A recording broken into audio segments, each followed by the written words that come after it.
True, but can't you just go Omni Knight? Like, I know it got nerfed, but the fact that Not Heavenly now. Grace can be dispelled now isn't that great. Like, who's going to deal with it here out of the Mirana, Clockwork, and Sand King? Like, maybe a Yule Scepter will be able to get rid of it, but that's pretty heavy commitment just to be able to get rid of that. And, if it was like a Night Stalker offlane, then I could understand later on you're going to have to deal with a Nullifier potentially onto you, but, Invoker's out of the pool. There's no Oracle. There's no Enchantress that's going to be picked up. I still think Omni Knight's pretty damn good this game. Try to think of any cause that they could go if to have a purge. There's not many. Regardless, they'll go into the life stealer and the ogre. So a hero that I feel like we're going to start to see a lot more with the live stealer, with I think the priority on stacks is going to start to just lessen and lessen, and he has been getting buffed up a decent amount over the past couple of patches. Still feel like he's a bit more situational, but great You've against. got that crazy vehicle as well, right? With the Spirit Breaker, just charge across the map.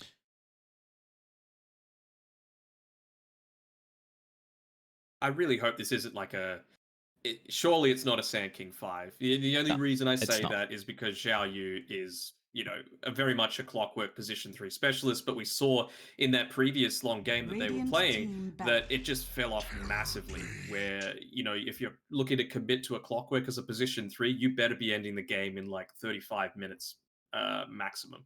So I feel like much more confident with it as a position 5. You're still going to get like 1, maybe 2 effective items and provide a lot of utility for your team, particularly a Terrorblade who wants to be going on super early. And they are kind of physical damage focused right now on Galaxy Races, so it's not a bad Terrorblade game.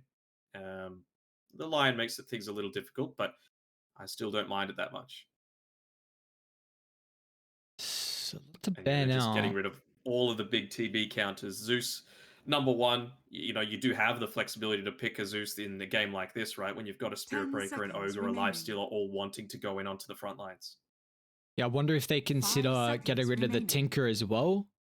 They have solid ways to get on top of him. I don't know if it's enough, and also they haven't revealed their Makoto hero, which could potentially be like a Storm or a Spirit-esque hero to gap close, but if Tinker's not the thought process, then Ember, Void Spirit both deal with Terrorblade very well. And yeah, so the Ember's going to get taken out of the pool. I think there's going to be a lot of contention with this last pick for the Spirits that are left in the Void and the Storm, and then potentially the Tinker. I feel like they have Puros to put in front of the Tinker though, but they might be looking for another Infest Bomb, which could be nice. Like if you're just reliant on the Spirit Breaker, then it can be a little bit more one-dimensional. So now if they offer like a Void Spirit or Storm, then you've got a second route into the fight. I don't think it's a Tinker game though. You're against a Clockwork, just with the Rocket Flare, Hookshot, Mirana Arrow into it, Blink, Burrow Strike. I'm gonna go Queen of Pain instead. It's not a spirit hero, but you're still able to deal out a lot of damage onto a Terrorblade just with that Sonic Wave, Scream of Pain. Laning stage, I wonder how it's gonna go. We still haven't seen what hero they're gonna pick up. Is it a Void Spirit now? Well, I think that's why they picked the Clop in the 23rd, because it doesn't have very many bad lane matchups. Like if they went Void Spirit, then Neon could have Stormed. If you go Storm, I feel like Neon can then go Queen of Pain and they've only got 1 stun. And we've seen Makoto Clop before. So I feel like this Queen of Pain just gives you, it's almost like that 23rd Lena pick that we see so often teams are banning out, that it's just, you don't have very many bad lane matchups at all. I feel like it's a Void Spirit. It's just going to be able to dodge out a lot of the harass coming out from the dagger, the Shadow Strike, and even just the wind-ups on the likes of a Fire Blast, a Spirit Breaker charging into you. Realistically, the only one that's able to get the instant lockdown onto you is this Lion. Wind Ranger at your service. Wind Ranger instead, huh? I guess they are a bit physical, but it's going to need to be a damn good performance coming out here from Makoto.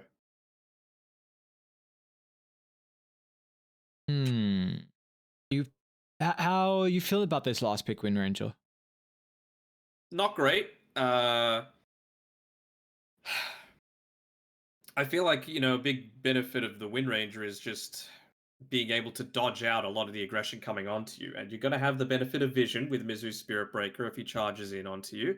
Wind Run, sure, it can't be dispelled now at level 15, but it's only going to be so effective against a Queen of Pain once you're able to get that initial lockdown. And I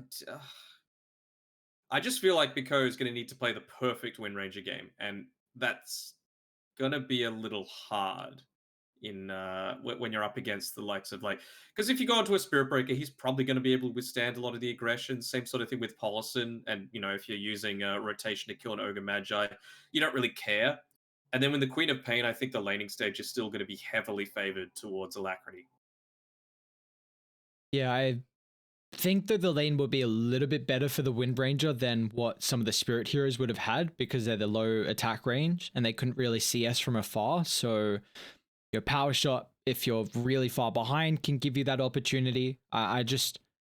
I think the lane is going to be better, but I wonder still then how the game is going to fare, because I think the other heroes would have had a little bit better, or at least more impact throughout kind of the early to mid game. So Wind Ranger is a very high skill hero. You can make a lot of plays with it and then really snowball a game from there. But the question is if Makoto can really have that performance. We see the hero very hot and cold. But for Neon, they're looking for a good way to close out the day. They just played against SMG earlier. That second game didn't go as well for them, and the previous game as well was not one they want to remember. So if they can tie up the series and to remember as well that Neon, they're currently, do we even argue, fighting for the tournament lives with how behind they are in regards to map count? Yeah, I mean, it's not even just the overall wins and losses, right? It's who you get the wins and losses against. It feel like it might come down to tiebreakers towards the latter stages here, with how clumped up things are towards the middle and bottom end of the table.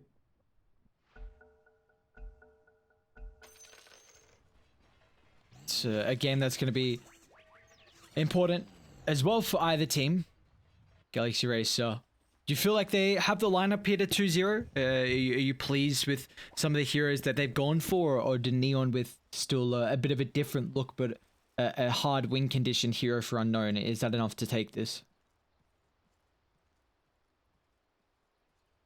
The only thing I'm a little concerned about is how you're going to be able to deal consistent damage against this Terrorblade, right? It feels like Galaxy Racer are going to just need to run them over, because Lifesteal is one of those heroes that you don't want to be in, I call it no man's land, the distance between where TB can't hit you and you're hitting TB. If you're caught within that 500, let's say, range, then you're just taking a lot of damage. He's going to have Skadi eventually by some point, and you're just going to be kited out pretty easily. So that's my main concern right now for Galaxy Racer, is just being able to deal with that Lifestealer into the TB matchup. And is there any items then for the Lifestealer to offset that, or is this going to be mainly off the back of potentially Mizu having a strong performance to enable like Infest Bomb? Yeah, I think it's that, enabling the Infest Bomb, but also just making sure that you're not giving up too much in the lane. Let's remember that in game number 1, it was essentially the exact same lane, with a Spirit Breaker Lion pairing together with pairing against a TB +1. It was a Bane, but still, the Clockwork is going to be able to put a decent amount of pressure on as well. So let's see what Galaxy Race look to do a little bit differently. They've already drained out 3/4 of Mizu's HP pool. That's so funny. Polo and In Your Dream both pinged him and then dropped the laugh voice line. Seems like these boys the banter's what are you there. doing taking all that damage against a measly support Clockwork? Come on, are you gonna be the one that loses us this game? Like, what's going on here? Sure, he said, I've won you plenty of games. You shut your mouth.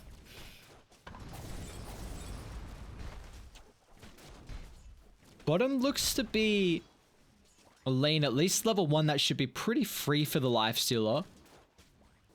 Saw that how the Oak is just putting his body on the line at the moment to really give the Sand King and Mirana an opportunity to play the lane. And yeah, like this is the big thing.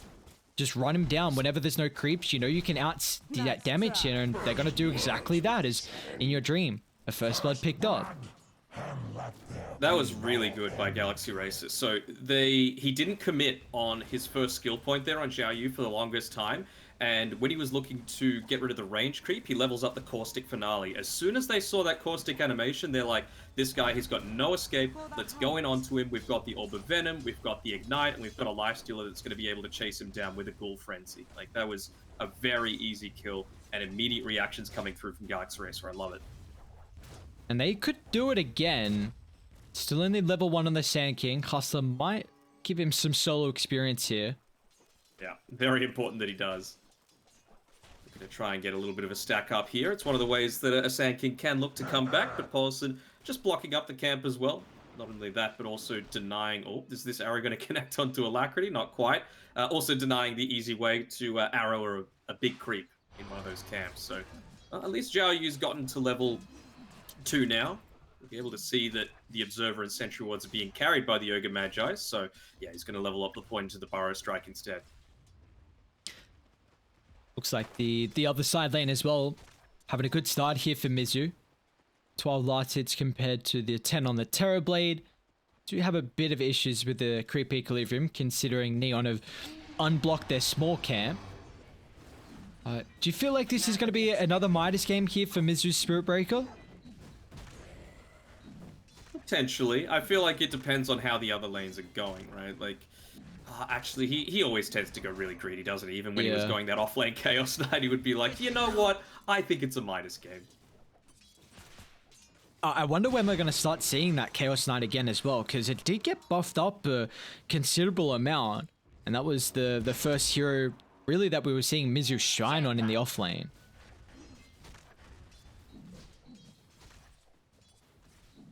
I'm actually really intrigued when we're going to start seeing it. Because I saw those patch notes, I'm like, hang on, this hero, this is time for Galaxy Racer to have some solid performances with it. Maybe the fact that the Echo Saber's not quite as strong could hurt it a little bit. You know, you are someone that does require somewhat of some mana regeneration. Of course, that Reality Rift Chaos Bolt combo, very effective. The Kodo might be dead here. It's the arrow to be on point, and that it is.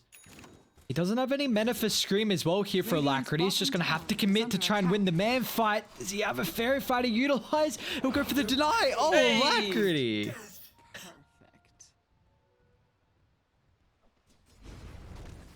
Okay. This man's doing well. I mean, we were talking about the Reality Rift Chaos Knight ability. That's really where Alacrity looked to cut his teeth for the longest time on the Reality Rift Singaporean team. Obviously not in the Dota scene anymore, but he's been a good player for a long time on, you know, a number of these heroes. They're going to get a kill here onto Mizu, but good body blocks there of the battery assault by Jokam to prevent it. It's actually bottom lane where we're going to see a kill come through us. First one for Neon. They will get a rebuttal of their own as In Your Dream can continue to right-click through the Sandstorm thanks to the sentry advantage that they have at the moment. And this lane continuing to shine for the lifesteal. He's already got phase boots completed. Oh, they're not going that chase to potential get the is sentry. even better. Ooh, we've got to be quick. Oh no, Hustler. No. That's a little slow, my friend. It's just so important for Sand Kings that win the sentry battle. Yeah, he's going to come back with another one. He recognizes the importance. But then you've got Dust as well now on Paulson, so he doesn't really care all that much. They've got their own. Gotta get rid of it. Okay, well, they both got it. Yes. They still got the Dust. Xiao Yu. Top lane, in fact, it's Jokam that's turning it back around on Genuel. I don't think they'll pick up a kill here. They were doing a lot of damage and force back to the T1 tower, so at least Unknown's having a pretty solid lane at the moment. And we'll start to see these rotations occur for the position 2s as well, as Alacrity just shy on his level 6, Makoto as well. It does feel like, though, the Cop's going to have a much better time to be able to rotate to these side lanes. Yeah, I mean, you're very committal onto one hero if you're doing it with a Wind Ranger, right? You got to use that focus fire. Has he got like a javelin coming out to him already? No, he's had a little bit, excuse me, less farm than I was expecting. Just the null talisman so far. Was affected by the fact that he wasn't able to get that cleanup kill onto Alacrity, but the dive is looking to come forward a little bit here. Do they have any detection? Nice shackle. No, they don't. Oh. Look at the slow, though. The Sonic Wave, that might be enough. It's 3 points in Dagger, too. They really don't want to commit the Sonic Wave. They will at the last second. You see, was a little bit hesitant. Be nice to scout out if there were stacks nearby. Rare are thanks from a queen. Nicely done. At least Hustler's going to be able to soak up the experience in the mid lane. So not everything lost there. The experience differential isn't going to be enormous. There were 3 heroes, I believe, around on Galaxy Racers. So Alacrity not even going to be extending his experience lead by too much. Again, though, it is one of those times where it's a Wind Ranger, right? You need to pop off as this Wind Ranger. And if you're missing kills, like due to great plays by Alacrity being able to deny himself to the Ancients and then even going down yourself, it seriously reduces a lot of your early game playmaking potential. Use the Wind Run to try and catch out Jokam and Paulson on the top side of the river, but thought better of it, you know? Just level 1 Wind Run, such a long downtime between levels that, you know, you need to be very cautious. Hustler's in trouble here. Got the chain locked down to help with Alacrity's follow-up damage. Makoto's still going to look to turn it back around and just solely prioritizing the Queen of Pain. This low level in the blink, she won't have enough of a cooldown to retreat out to safety. So Neon, they'll trade a 1-for-1, but they're more than happy. Huge kill coming through there for Makoto. Well, actually didn't end up going to him, but the fact that the Queen of Pain's on the sidelines is very influential as well. Oh, nice arrow coming through there. Just sniping it right towards the end. Saying any little gold that Makoto can get towards the Javelin. But it does leave the side lane still very free to farm, as In Your Dream, top of the net worth at the moment, is going to be building into the armlet. And we've just seen, though, like, the Sand King and Mirana is often a combo that can get a lot of kills in the lane, but with how well they're able to perform, we're yet to find those kills, and it's gonna slow down this blink timing a little bit from Xia Yu.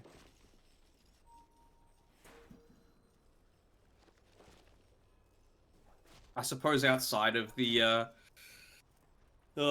focus fire, it's very difficult to do it towards the mid lane. Like, you would love to be able to try and make a rotation through and get some kills off, but yeah, without that blink dagger, it just becomes so hard for the Sand King. Anytime that, yeah, you're moving on forward like this on Xiao Yu, it's always like, well, why is he doing that? Why is this aggressive movement happening?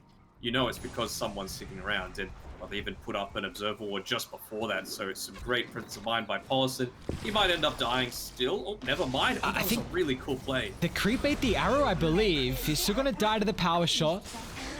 Makoto still without the Javelin, but it looks like they can now focus down In Your Dream as they'll slowly bring him down through the tower. Will they earn? Still's going to be able to tick him out.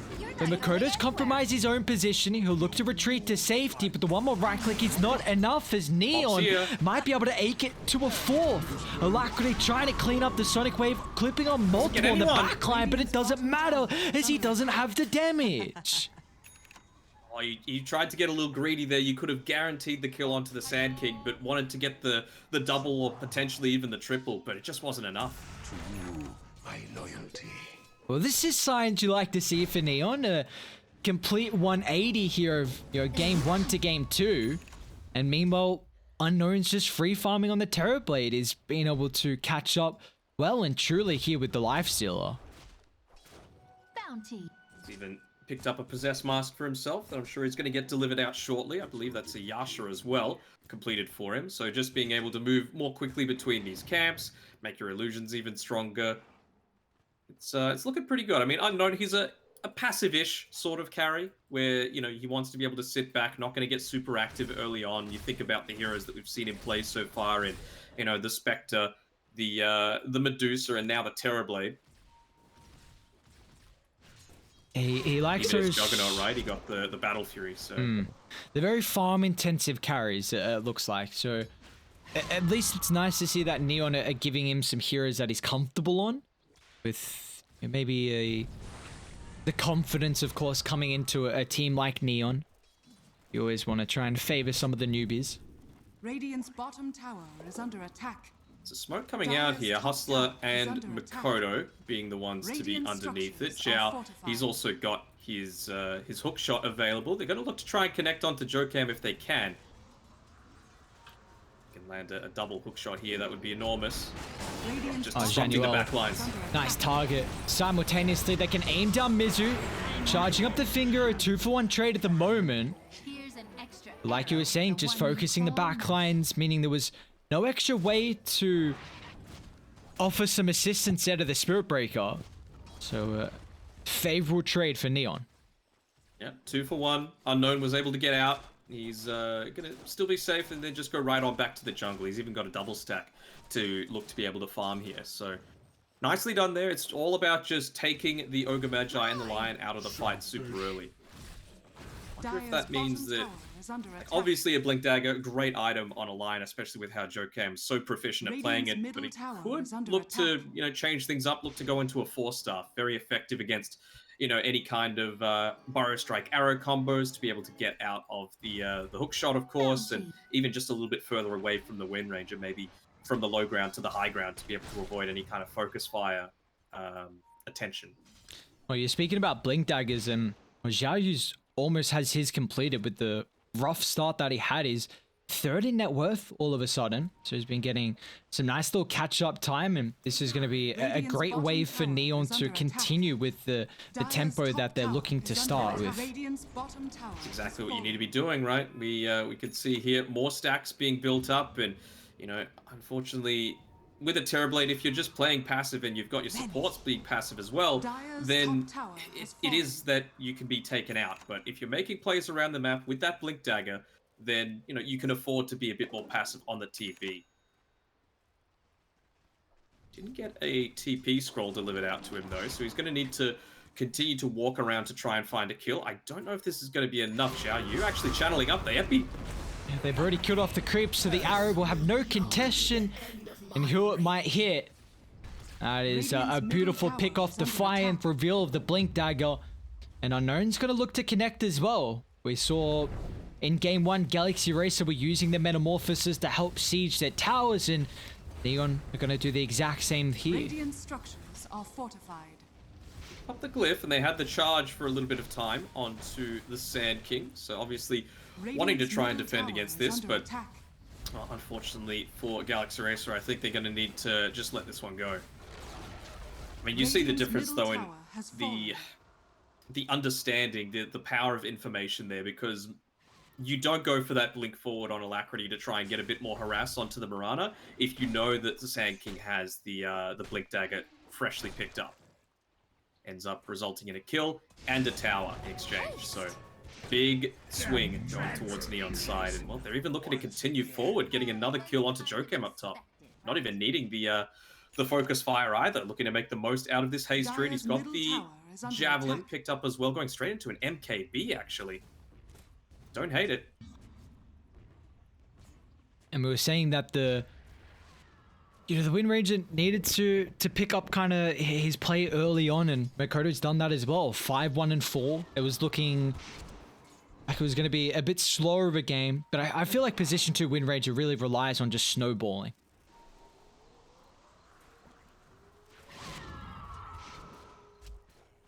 How exceptional he's playing right now, it looks like that's the case. He can combine up with potentially, the clockwork for the kills across the map, but Radiant, they're looking for their own. Smokers 4 in your dream. It's got Armlet, Sunj, so we're ready to try and take an engagement. They're gonna target down Makoto. That's not an easy target to start on as Zhao Yu. We'll swing on over from the wings. Ogre's a beefy man as well. They're even gonna buff him up with the Infest. Is this gonna be enough damage to go through as Clockwork commits on forward? Now with the Sonic Wave zap down. Galaxy Racer, which has dropped multiple quick ultimates in succession to find 2 kills on the supports. It was good play from both sides, to be honest. Maybe outside of that leap at the end by Hustler, but, it's just the fact that you're up against a Spirit Breaker, even with 1 point into the Bulldoze, they had the counter initiates with the Shackle into the Blink Burrow Strike, and it's just not going to be enough to quickly take him out.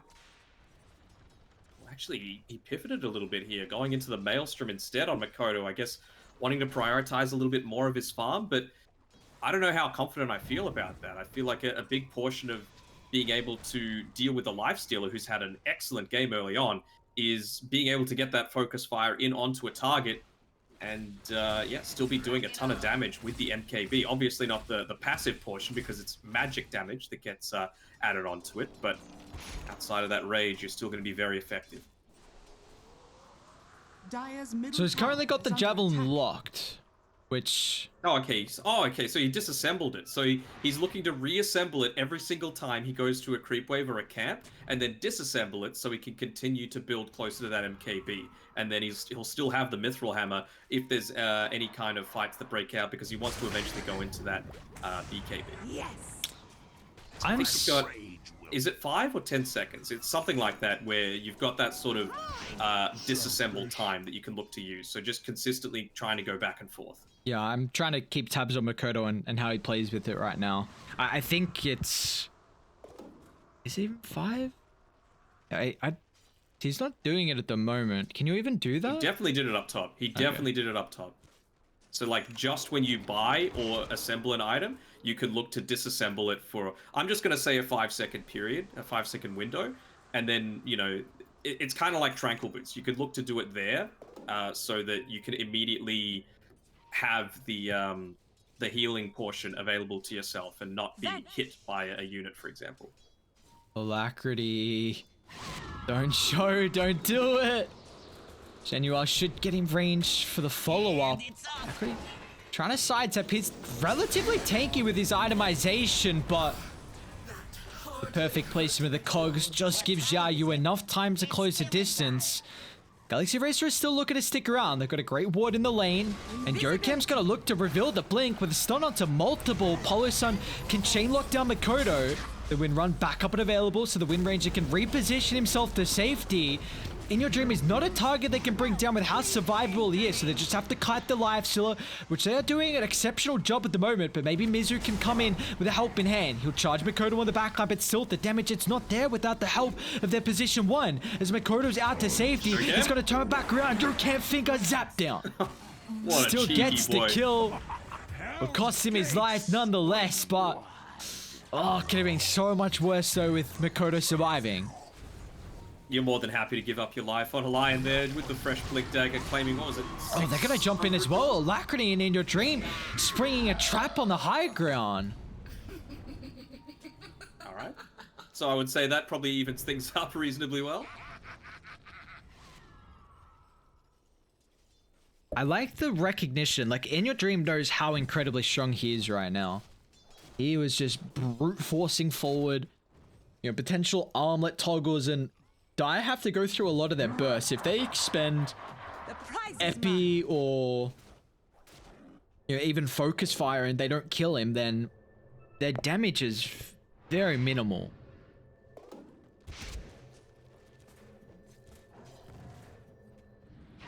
This time around for Unknown, you know, who was building from the Manta into the Skadi when he played the Medusa in game number 1. He's gone the S&Y this time around on the TB, obviously needing to prioritize the stats a little bit more. And he's already got 2 components of that Skadi finished up for himself. So much tankier to be able to stay out on the map. No one's yet trying to go into Roche. They don't have the greatest tank lineup to take it. But yeah, no minus armor right now actually on any of them. See, this is a bit different of a performance from Mizu's Spirit Breaker as well. If people were joined us yesterday, we saw that matchup versus Yangon Galacticos, the game 2 that went 71 minutes, and he was top of the net worth. It was some stage of that game as well where we're like, hang on, what's going on? This Spirit Breaker is doing a little bit too much work for my liking. Might be the target though. Careful here. You'll be able to see him walk underneath the sentry ward, so he knows to get completely out of there. Dire are scanning. If they get the scan off, is Zhao going to look to go for any kind of... Oh, Genuel. What awareness, mid lane. What else are they finding? Makoto just blinks away. Is he going to kill Mizu on his own here on Zhao? He'll have Unknown to help out here in the reflection, of course, for the extra little bonus. So that's another kill set up by a position 5 against a core. Simultaneously in the middle lane, they also caught out Polison as well. So yes, Alacrity could have his own positioning, but unfortunately for his support in the Ogre Magi, a little bit slower.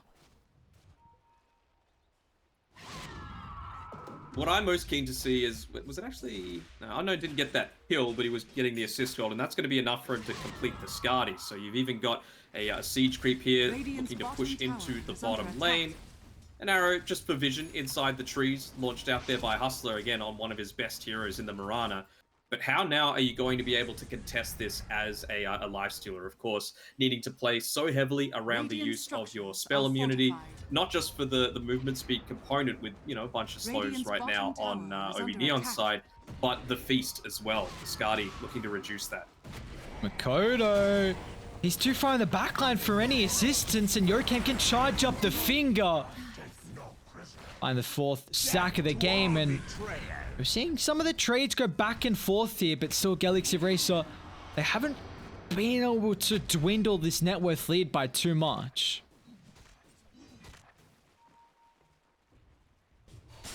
Dire's middle tower is under attack. Even taking the DD away. Have to be careful about getting connected on by the arrow there, but it has gone from 4k, I think it was actually a 6k lead, to 4k to 2k.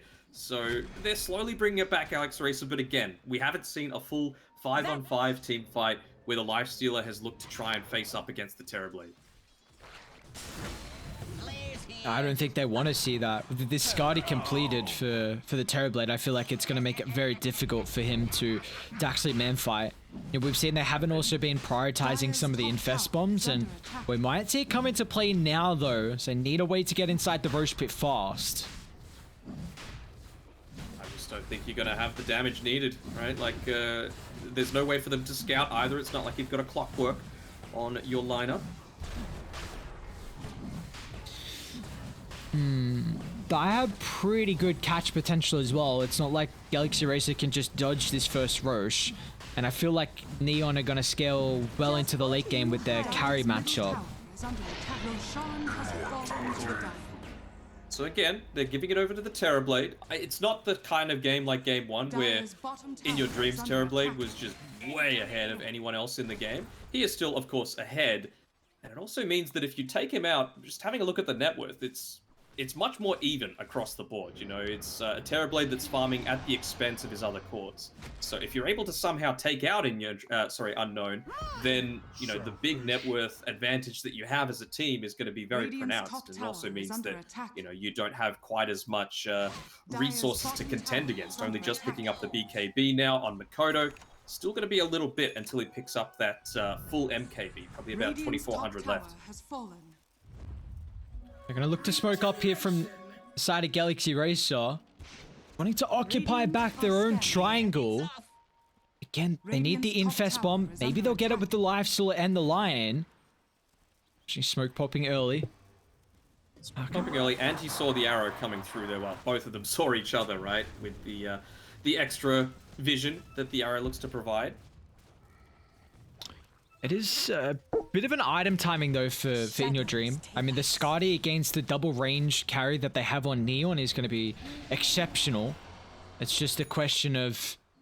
Is it though? Like, are you going to be able to get in and attack? That's the key question. Yeah, that's right? what I was just, gonna say. I don't know if he can actually get on top of the Terrorblade. It's very reliant now on who you're infest bombed for. Dire are scanning.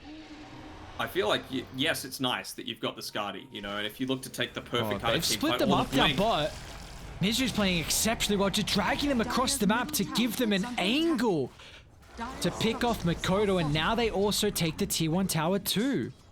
That was great by Jokem. So they infested inside the Lion of all heroes. He four-stars himself across the river, blinks right in on top of him, and I was about to say, like, unless you've got the MKB, that win run is going to heavily disable any kind of team fight that you've got. Same sort of thing against the Terrorblade, who's looking to build into the Butterfly to make himself even more difficult for the Lifestealer to kill. But once that MKB is picked up, things become a lot easier for Galaxy Racer. So while the Skadi is nice for him to have gotten at this point of the game, it's not until the MKB that they can look to consistently take these full 5-on-5 team fights. It's just going to be going for pickoffs for now.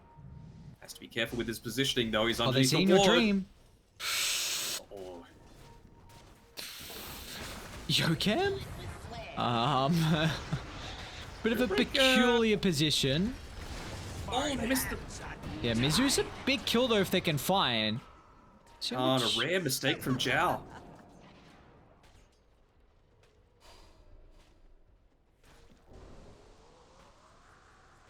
What was the mistake Zhao made? He just misses the hook shot, which meant that the Spirit Breaker is able to get the charge away. Doesn't end up giving his life, even though you committed the epicenter for it. So now a whole lot of the kill potential that might be needed to take down the likes of the Lifestealer before he picks up that MKB isn't going to be there. Well, the net worth lead, in fact, yeah, it is starting to fall now. Fluctuating between a 1 and a 2k lead. Queen of Pain once again is gone for this build. We saw it yesterday. The Kyron Sunj with the early Aghanim Shard. What do you feel like it will provide the co-op this game and also Galaxy Racer? Radiant's mid. Trying to think, because like Dire's top tower I don't know if the Kyron Sanj affects the new Shadow Strike, right? Because eventually at level 20 he'll look to get into the AoE Shadow Strike, which if it works together it's great, right? But if you have a look at the tooltip for Shadow Strike, it's noted as healing, so it's not lifesteal, it's not HP regen or anything like that. So I wonder if it does amp it up, great combination together, but if not, might be a little bit of a mistake.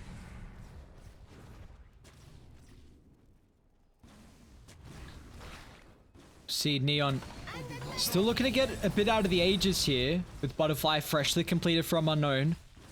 Now they don't have Mikoto hand in hand, so if Radiant start a fight now, the issue is the displacement that could come through. Genuel with his own Skadi. They've got another one on Hustler, they do, so double 4 staffs. Could give enough space here to the Terrorblade, but they've only got about 10 seconds left on the Aegis to look to start the fight. The arrow to fire only clipping on the Ogre, so not that it's going to give them too much impact, but In Your Dream is in the midst of it all. They're waiting for the Aegis timing, and they're going to be perfect. A 4-staff out to safety. Unknown still, it's about to tick! And again! Galaxy Racer!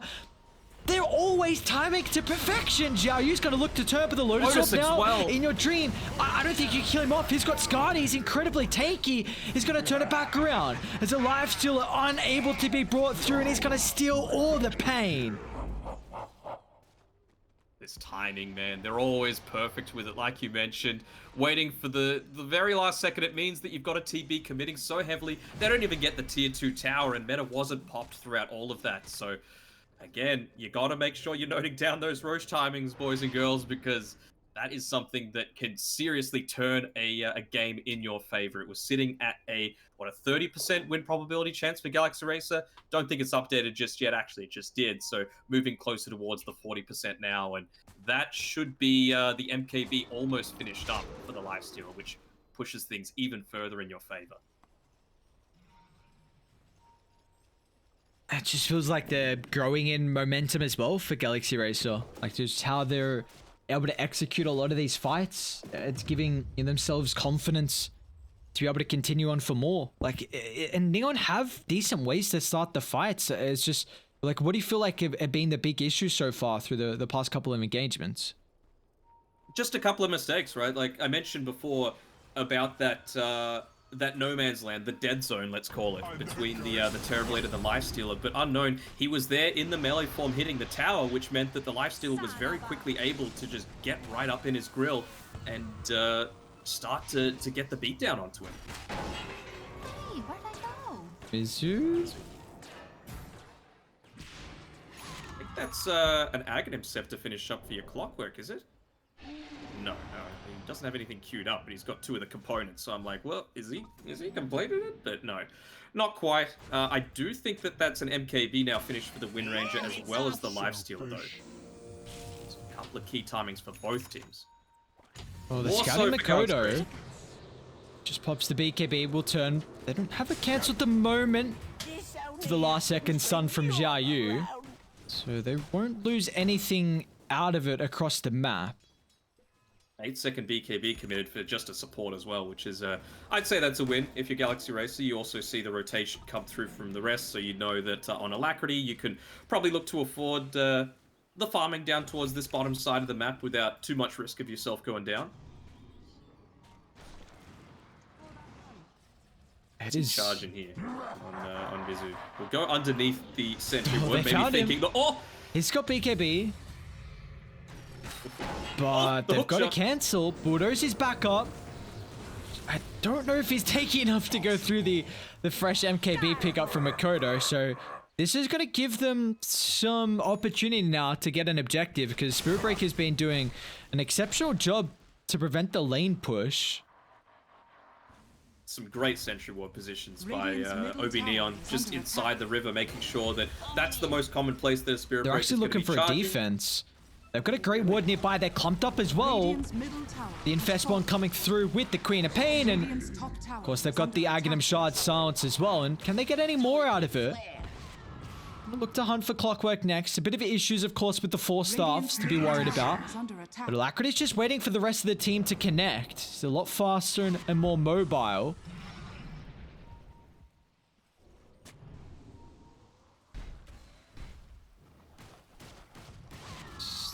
Level 22 for the Queen of Pain. Aghanim Scepter completed as well. Went for the 120 Scream of Pain damage. More nuke potential and more lane shoving potential as well. See this co-op continue to get very, very farmed. He's about 4,000 ahead of his counterpart.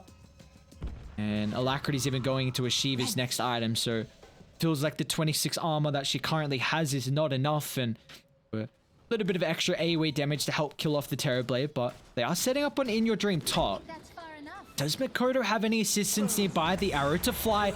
It's actually In Your Dream that needs the help, but he's not going to get it. A perfect use of the incessant spells, and they're making sure there's no opportunity of a rage. They're coming, though. As soon as they do, they got to back cool. off. Yeah, Sand King Boots of Travels in onto the units. The double 4-star forward blink looking to set up onto anyone. Arrow. I think you just got to give up Paulison. And look to feed away too many heroes. Maybe they can shove in some side lanes. This might give them an opportunity, but I do not believe they'll keep their tier 2 alive up top. But yeah, you see instantly Mizu is out to the middle lane, and bottom's going to get dealt with from Alacrity. You can't look to afford to buy back here, I don't think, and it's going to cost him Roche. So that is the Aghanim Shard dropping through. Wonder, I know it's a core win ranger, but the Gale Force is going to be somewhat effective, I would say. Does that push people out of cogs? I haven't tested that interaction before. I imagine it would. I mean, that could be a big grief then.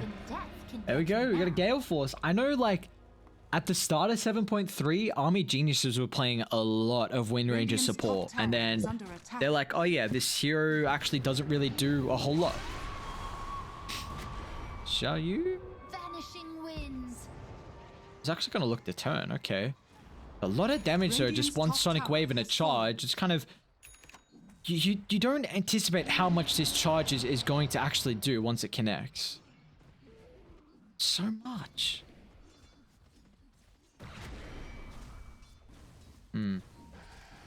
We'll see. Who does Mizu want to be charging these fights? Like, is there a main priority to cause chaos on? I would have to say it's still just 100 to 0ing this Wind Ranger, right? Like, as long as you're not able to get off that win run, you're so much more vulnerable as the Gale Force gets its first use. But thankfully, what would you call that? Is it a rooster that the ogre's riding? Yeah, rooster. What's the mount? Is there... I was gonna say, is there any like item to look at what it's called? But it looks like a bit of a rooster, a chook, bit of a birdie bird. Radiant's middle tower is under Could be a attack. dodo. It's a fire lark. Mizu caught out the Spirit Breaker. Clockwork's not nearby, so we can BKB TP. In fact, they're looking to protect him. Paulison, with the help of Yokam, swing on down bot, but Yokam's just gonna sacrifice his life. Oh, they're trying to get one more with the use of the Gale Force there. Radiant but, are coming. Good In Your Dream and Alacrity also standing hand in hand. They're going to charge big Genuel. vision, though. They've got the high ground advantage the moment even. They're going to buy back on the Lions. So A 5-on-5 we're starting out at the moment. It looks like Galaxy Racer not content with the position of that next team fight as they're going to look to reset. The Ogre doesn't have that capability. In fact, Alacrity is going to hunt the backline. A blink in instantly assassinates his secondary support. They're doing a great job to kite Neon at the moment. They'll even deal with the first life as well. But the Queen of Pain's too tanky. They can't kill her off. The damage negligible at best here from Unknown. Now with the buybacks once again coming to the fray, they'll zap down Makoto. Unknown all on his lonesome self. A beautiful use of the Lotus Orb, and what do you know, a triple for In Your Dreams Life Stealer. Again, if you're able to get in there and actually right-click on this Life Stealer, very effective against these heroes. It's just the issue of, you know, not quite getting to that point. Only cost them a couple of support buybacks as well, and yeah, like you mentioned before, that Sanjin Kaya on the Queen of Pain is actually paying dividends right now. Of course, with the status resistance that it's able to provide to yourself, it means that, you know, up against a bunch of these stuns, it's going to be quite nice, but also ended up getting a little bit lucky with the neutral items, holding on to the Paladin Sword, so giving herself a little bit of spell lifesteal, and then, of course, the amplification coming through from that Kyron Sash. Mizu's giving them no breathing room at all. At a stage where they can transition a kill to a secondary, and it's really cool to see. Oh, another one. Let's try to deal with it. They won't give them the opportunity. They keep showing your faces. You'll be penalized. And Mirana down 100 seconds. Well, that's not good at all. And Alacrity wasn't even part of that at all on the top side. He was just continuing to push out. He's got his Aghanim Scepter now, so he's going to use that Sonic Wave to just shove out lanes. Any sort of time where you give any kind of breathing room for Galaxy Race to not be punished, you want to have all three lanes pushed in. Like, look at it. Even bot and top tier 2s are getting hit by creeps right now. It's going to have to be a crafty way to start, but instantly the Rage to disperse the area. It's going to look to jump in. Maybe the Gale Force can lock some heroes nearby, any of the stragglers, but as soon as Mizu shows up, they've got to second guess how far they want to push on forward. As Radiant, they can rally around their own high ground. Thinking of the fake back. I think this is this a full Octarine finished as well? God damn. On the Queen of Pain. It's just so survivable. A 3-second cooldown on Blink, and the silence is for a second, 1.75 seconds. This is a cool build we're seeing lately. I mean, you cannot kill her at all. And you see they're targeting the supports. The Clockwork, Mirana, and then after that, they don't have solid ways to really enable the Terrorblade just to right-click anyone. Even if you do get onto the Cooperate, like, you've got Mizu, who's shown plenty of times that he's happy to charge through to the back of the team fight because of all of his inbuilt status resist. He's got that BKB available to himself, and hell, worst case scenario, you've even got In Your Dream, who can just pop inside you for a quick infest and then get right on out, and you've suddenly healed up for that 1200. So as the game goes on, I mean, you've got this top of the net worth Terrorblade. It does have very strong scaling potential against the carry matchup. They're going to make an attempt on In Your Dream. Do they have the chain lockdown perfect once again? And this time they do not, but they'll cancel the TP. In Your Dream needs assistance. He's going to get it fast enough, though. The Gale Force slowing him down, and now they won't have an escape. Okay. He just bought out as well. So he just bought the Daedalus literally as they were ganking him, and he didn't have the time to be able to sell the Demon Edge on the Courier. So that's a big price to pay. He would have had enough for buyback if that Daedalus, the Demon Edge hadn't been purchased. Dire's bottom tower is under attack.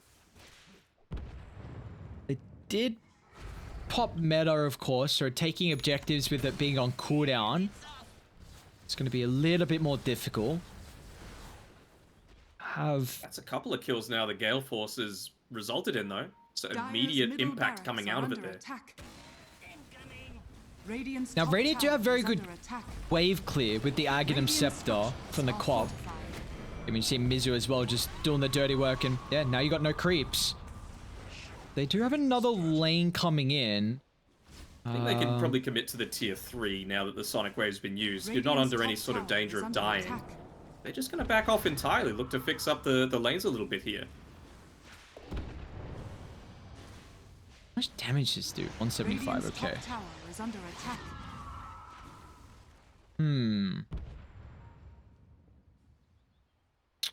What are you thinking about? This cop build is very interesting. I am quite the fan. Because Just insane survivability. you don't kill her. She's got so much health. And it's also effective health as well. You've got Octarine, Kaya, and Sanj. So you've got a 5.3 second cooldown on Scream, 3 second cooldown on Blink, 30 second cooldown on Sonic Wave. I mean, we may as well highlight the 3 second on Shadow Strike, man. She's gonna have so much spell life still through the fights. And oh, Xiaoyu! Oh, the race car's shown up here. Are they gonna be able to kill him off though? Oh, Great use of the what a play. overclocking, and Manuel will just give them some time to get out to safety. How does he keep doing it? The number of kills he's set up and, you know, kills on his own team that he's prevented has been insane. It's going to be an important item as well to help kill off the life steal through these fights. Any BKB piercing stun, if you can get a secondary one at that, then will give you a big opportunity. Spirit Breakers, though, he's level 25, so again, we're seeing is a relatively high level. Even before their Wind Rangeries or even in the Terrorblade, so no one on Dire yet to hit their 25 talent. Worthy tribute. He's going into the Kaya and Sanj as well. You know, Greater Bash is a spell at the end of the day. He's just going to run with it. He's got an Aeon Disc. The rest of the team is swinging on over the top. Is Makoto going to be survivable enough to give them the opportunity to rejoin? Xiaoyu, epicenter drop, but it doesn't matter. A Sonic Wave will burst down multiple with ease. They have the vision for Unknown, though. Who's going to attempt the TP, man? Oh. Xiao's got hookshot too, so he'll make it. He's underneath an Observe Ward. And instantly you see the charge come into place. Genuel should know this. And that's going to be 3 down. They'll eventually give up Roshan as well. Oh, will it? Dagger should take him.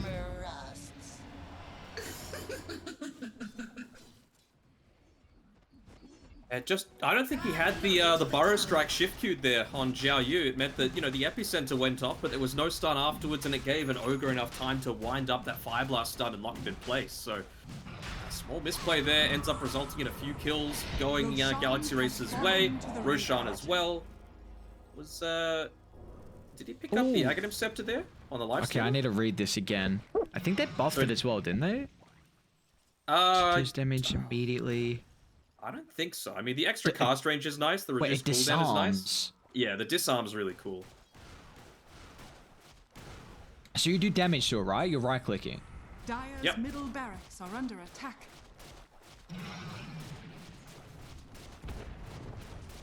20-second cooldown.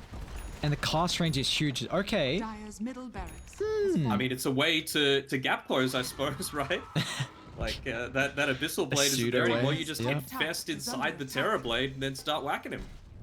All of a sudden, he's top of the net worth now. Aghanim Shard also completed for In Your Dream, so wants to play around with the open wounds.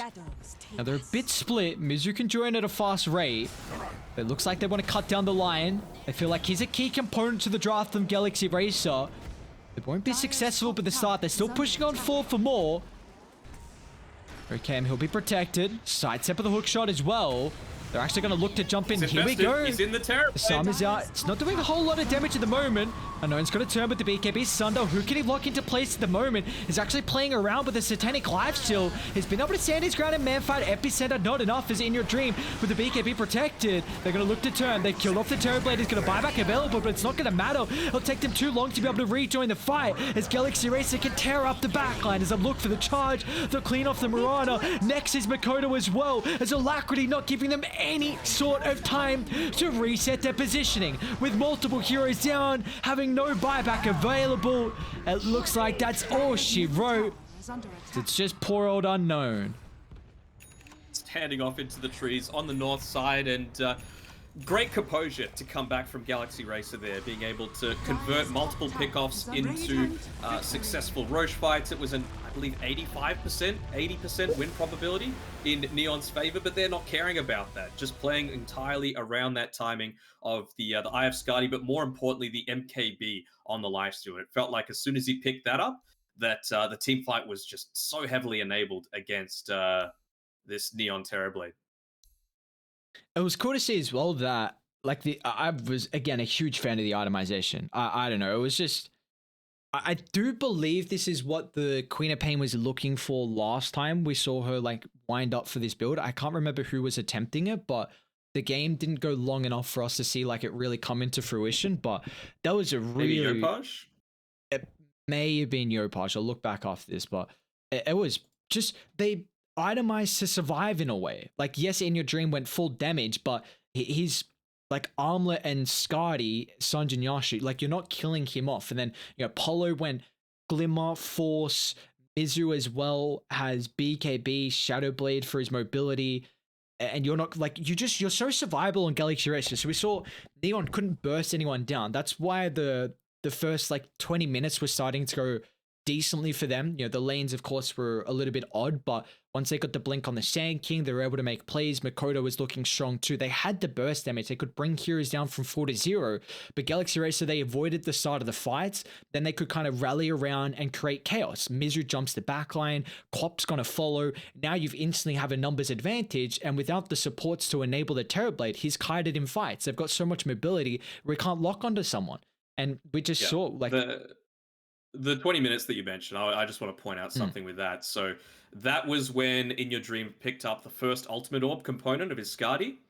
He finished it at 25 minutes, and then he finished the MKB at 31 minutes. So you had an 11-minute window in my eyes where OB.Neon needed to take at least one set of racks to be able to put some additional pressure onto the map to reduce the farm that you're getting, because it takes a lot longer to be able to, you know, clear out those waves. You need to put a lot more attention towards that. But, you know, we saw even with Aegis, it was great timing, you know, of course, to be able to take out that Terrorblade with the Aegis. But even after the fact, when they'd picked off 2, they were pushing up onto the high ground.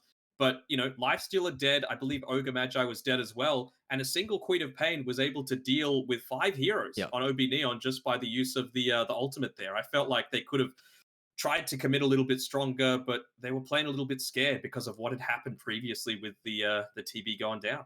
Yeah, it's... like you said, also that fight with the ages that they had, and where Galaxy Racer timed it to perfection. I mean, that felt like it was really the stage where it turned back around. And I also want to highlight the fact that Terrorblade, he had the lowest damage out of all his cores for Neon, Makoto, and along with Xiaoyu. Xiaoyu, in fact, had the most damage for themselves on Neon. So it just really came to fruition where the game plan for Galaxy Racer was kite the Terrorblade, kill off the supports, minimize their stun lock, and then stop the Terrorblade from being able to just lock onto one hero and continuously pummel him. And they weren't able to do that, so the lack of damage was really starting to show. Cool itemization from Galaxy Racer, and now they take the first series of the night. They're going to be facing next, though, on Army Geniuses. They've got a back-to-back with the momentum they're starting to build here in the Pro Series. I feel like they're more than content with trying to look on forward to take another 2-0 victory, but we'll find out if Army Geniuses can stem that momentum, because it's an important series for them as well. They're looking to fight for their contention of making it to the playoffs, so either team, an important series. We'll take a break and find out who will be successful.